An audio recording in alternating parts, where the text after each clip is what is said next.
get one free. Is that like a Spanish word? No, it's English. The whole thing's English. Oh, because it seems like you're saying the first part in English and then some kind of made up a falum for something in the second part. I don't understand you. All right, let me try explaining it another way. Let's say we're at someone else's store, and there's a sign, and it says buy one, get one free. Get one free? Wow! What store are you talking about?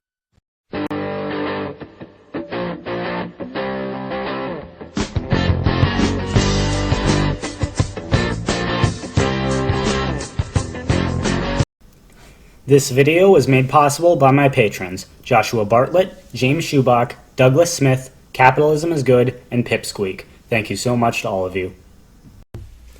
Hello everyone, this is my 2 cents.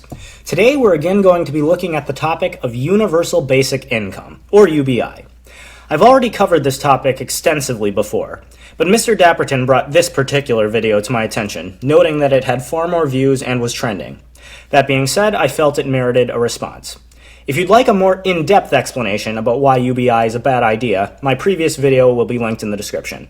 For now, let's get into it. What if the state covered your cost of living? Would you still go to work? Go back to school? Not work at all? What would you do? This concept is called a Universal Basic Income, or UBI, and it's nothing less than the most ambitious social policy of our times. In 2017, basic income is gaining momentum around the world. First trials are ongoing or on their way, and a growing number of countries are considering UBI as an alternative to welfare. It's worth noting that author Hilmar Schneider has pointed out that these trials to which they reference are mostly small-scale experiments that happen for a limited period of time and are financed externally. That is, the money that is used for these UBIs come from voluntary donors outside of the small-scale economic decisions of the participants. I'm not inclined to put much stock in the results of these trials, since the biggest failure in economics is the failure to see the long-term consequences of a policy. As we go through this video, I want you to keep your mind on the big picture. How would it work, and what are the key arguments for and against? Right now, people can't really agree what universal basic income is or should be. Some want to use it to eliminate welfare and cut bureaucracy. Others want it as a free extra for existing programs, or even want it to be so high that work itself becomes optional. For this video, we'll talk mostly about the minimum basic income, enough money to be above the poverty line. In the US, this means about $1,000 a month or $12,000 a year. Economist David Friedman has already pointed out that a UBI of just $10,000 a year would cost between $1 and $2 trillion in the United States. Further, even if we confiscated 100% of the earnings of Americans who make more than $1 million a year, that produces only about $1 trillion of revenue. What does this mean? It means that even a UBI of $2,000 less than what they just proposed would require heavy tax increases on the rich and the middle class alike. The money would not be taxed, and you could do whatever you wanted with it. In this scenario, UBI is a way of transferring the wealth of a society while still keeping the free market intact. Yes, another attempt to find an in-between socialism and capitalism. But what exactly will the impact on the free market be? But if we hand out free money, will people just spend it on booze and stop working? For those of you who have watched my videos, I'm probably starting to sound like a broken record, but this is important. Anytime someone says the word free, stop them immediately. Nothing in life is free. Someone pays. Let's all say it together now. Nothing in life is free. Someone pays. A UBI would not be free money any more than it is free when you mow your neighbor's lawn for free. You still pay with your time and labor. A 2013 study by the World Bank specifically examined if poor people waste their handouts on tobacco and alcohol if they receive it in the form of cash. The clear answer: no, they don't. The opposite is true. Other studies have shown that the richer you are, the more drugs and alcohol you consume. The lazy and drunk poor person is a stereotype rather than reality. What about laziness? Universal basic income test runs done in Canada in the 1970s showed that around 1% of the recipients stopped working, mostly to take care of their kids. On average, people reduced their working hours by less than 10%. The extra time was used to achieve goals like going back to school or looking for better jobs. As I already said, I'm not impressed by the test results of these trial periods. It's not surprising that when people are given extra money for a temporary period, they use it to benefit their lives and don't quit working. The question is, once a UBI is instituted on a permanent basis and it is enough to actually live on, how many people will continue to work full-time jobs? I suspect the answer to this will be slightly different than in these small-scale, limited-time test runs. But if laziness and drugs are not a huge deal, why doesn't our current welfare state solve poverty? Welfare or unemployment programs often come with a lot of strings attached, like taking part in courses, applying to a certain number of jobs a month, or accepting any kind of job offer, no matter if it's a good fit or what it pays. Besides the loss of personal freedom, these conditions are often a huge waste of time and only serve to make the unemployment statistics seem less bad.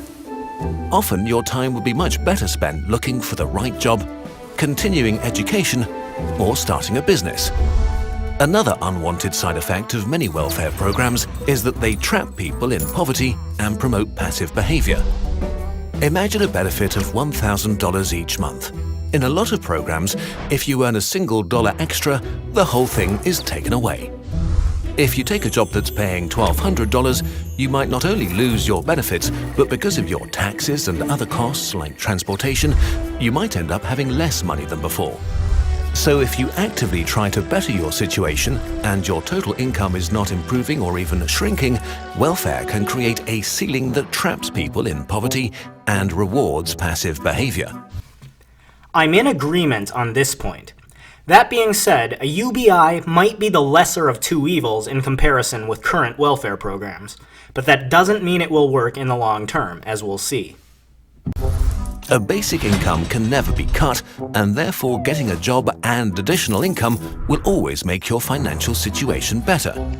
Work is always rewarded. Instead of a ceiling, it creates a floor from which people can lift themselves up. This is abjectly false.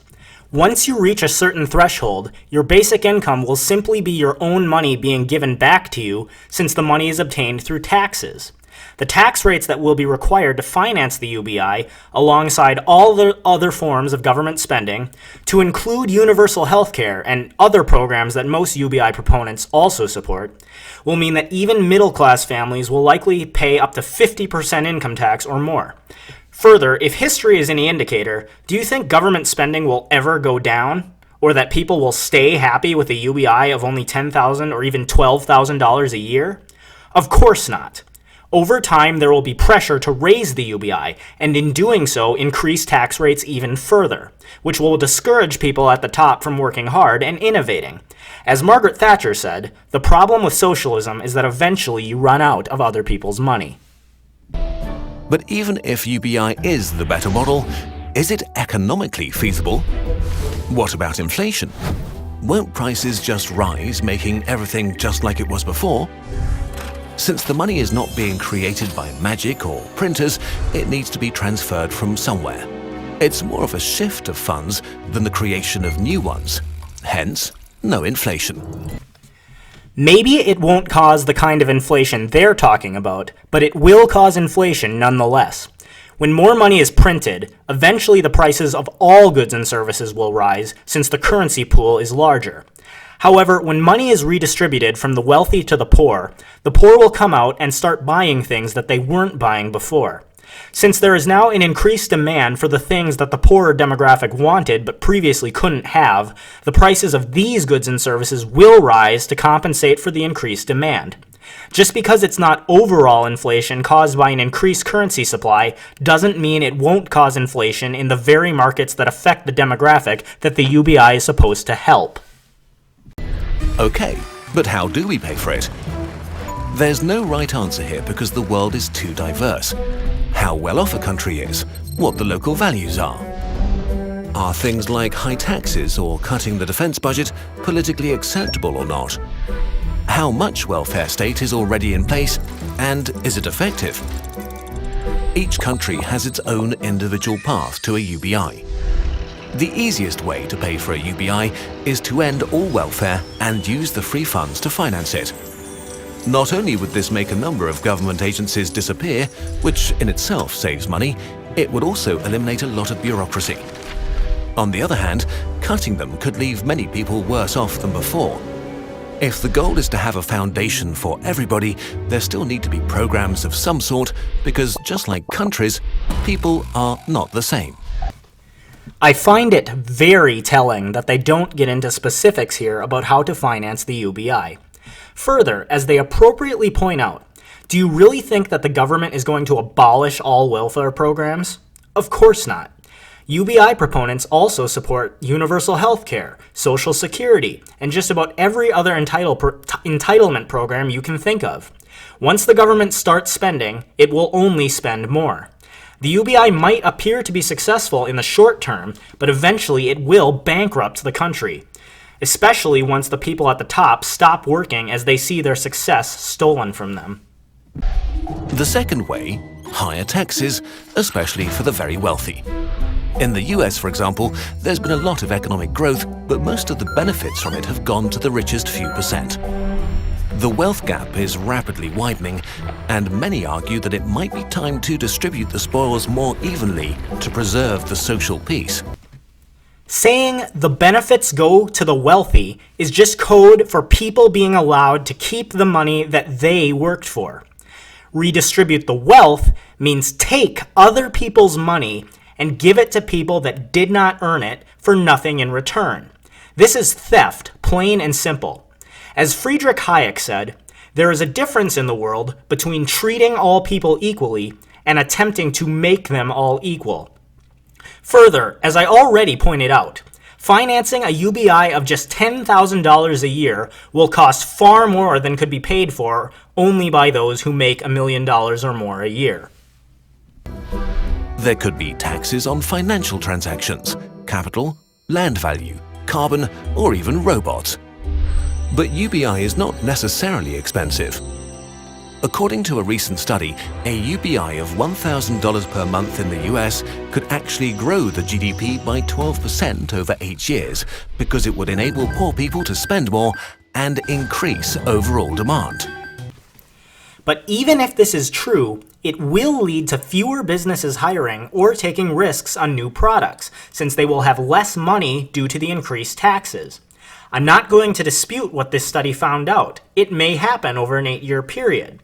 But the real question is, what will the long-term consequences be? Even if a UBI causes growth in the short term, eventually you'll run out of other people's money. What about the people who do the dirty work? Who will work in the fields, crawl through sewers, or lift pianos? If you don't need to for survival, will people still do hard, boring, and unfulfilling labor? UBI might give them enough leverage to demand better pay and working conditions. A study calculated that every extra dollar going to wage earners would add about $1.21 to the national economy, while every extra dollar going to high-income Americans would add only 39 cents. There would still be very rich and poor people, but we could eliminate fear, suffering, and existential panic for a significant part of the population. Making poor citizens better off could be a smart economic tactic. Without knowing it, they've actually just pointed out the biggest problem with the UBI. As Hilmar Schneider notes, price reactions are likely if nobody can be found who is willing to perform low-wage labor. Wages for such work would have to be higher than under the status quo. Although UBI proponents see this development in a positive light, it would actually lead to a worsening of the real income situation of households, since the accompanying wage increases would be reflected in rising consumer prices. Conversely, if for some reason the wages for these types of jobs did not rise, the UBI would dissuade workers from performing them. Consequently, households would be forced to spend their own time on tasks they would otherwise pay other people to do, such as housework or food preparation. In both cases, these households would be worse off than before because they would either have to spend additional money or additional time to get what they used to have. Due to the increased tax burden, the UBI would increase incentives for illegal employment and create even more financing needs. Furthermore, a UBI would destroy incentives for investing in one's education. Not only would it lead to an increased unemployment among unskilled workers, but it would also enlarge the group of workers with low qualifications. Finally, a UBI would serve as a tremendous pull factor for immigration, which would consequently increase financing needs even further. For some, this isn't enough. They want a UBI large enough to live a middle-class existence.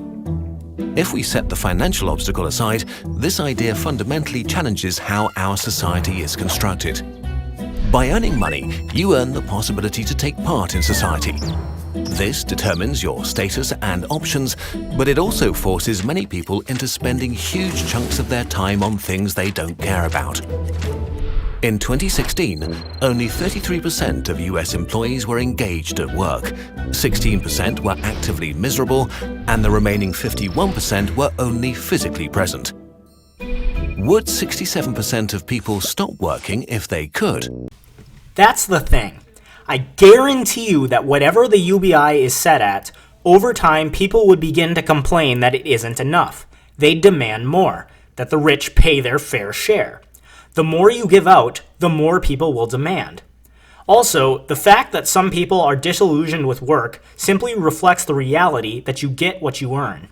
An overweight person can wish to be skinny all they want, but unless they diet and exercise, nothing will change. A poor person can wish to be rich, but unless they're willing to put in the work, nothing will change. If you try and counter this reality by stealing from the rich to make everyone rich, everyone will end up poor, not rich. You can try to deny reality all you'd like, but someone has to put in the work for wealth to exist, even if that work is unpleasant. The question is, what are you willing to sacrifice for your wealth? It would be unfair to portray work as just a chore. Work gives us something to do. It challenges us. It motivates us to improve. It forces us to engage. Many find friends or partners at work. We work for social status, wealth, and our place in the world. We're looking for something to do with our lives. And for many people, work gives them meaning. But the irony is that under any form of socialism, to include the implementation of a UBI, the more successful you are at your job, the more you'll be penalized by having the fruits of your labor stolen from you. Where then will the motivation to do difficult jobs come from? Who is going to bother going to medical school when they see that being a doctor won't leave them any better off than a garbage man or someone who simply doesn't work and lives off his UBI? Do you really think the personal satisfaction of work is going to motivate a high enough number of people to do these types of jobs? There are other concerns with UBI. If all welfare programs were exchanged for one single payment, this gives the government a lot of leverage. Individual programs are easier to attack or cut than a multitude. Or populists might promise drastic changes to the UBI to get into power. And a universal basic income doesn't tackle all problems when it comes to inequality. Rents, for example. While $1,000 might be great in the countryside, it's not a lot for expensive metropolitan areas, which could lead to poor people moving outwards and the difference between rich and poor becoming even more extreme. And of course, for some people, the concept of work itself not being essential for survival is appalling. And appropriately so. The reality is that someone has to do the work or everyone will starve. If everyone didn't work, there would be no food. Wouldn't you gripe if you saw other people living off the fruits of your labor? So is the universal basic income a good idea? The honest answer is that we don't know yet. There needs to be a lot more research, more and bigger test runs. We need to think about what kind of UBI we want and what we're prepared to give up to pay for it.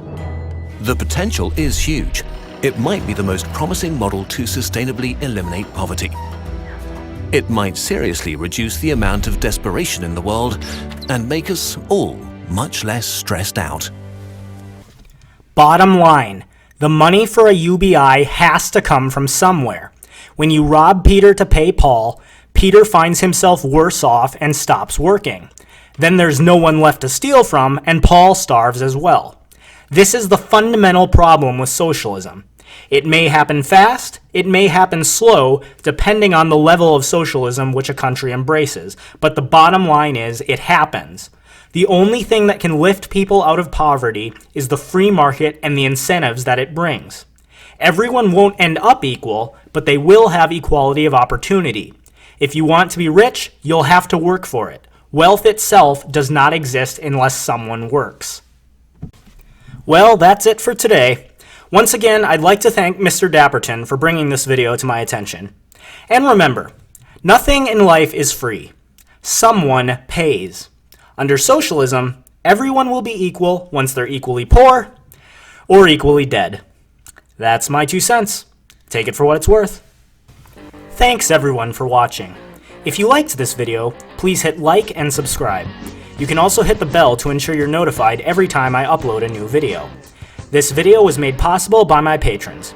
If anyone else would like to donate and help ensure that I have the time and resources to keep putting out content, for just $1 a month on Patreon or Maker Support, you'll receive a shout out at the beginning and end of every video, and the link to one of your social media platforms in the description. You can also follow me on Twitter, Minds.com, BitChute, WordPress, Gab, and iTunes. Uploads are every Tuesday, Thursday, and Saturday, so stay tuned for more videos.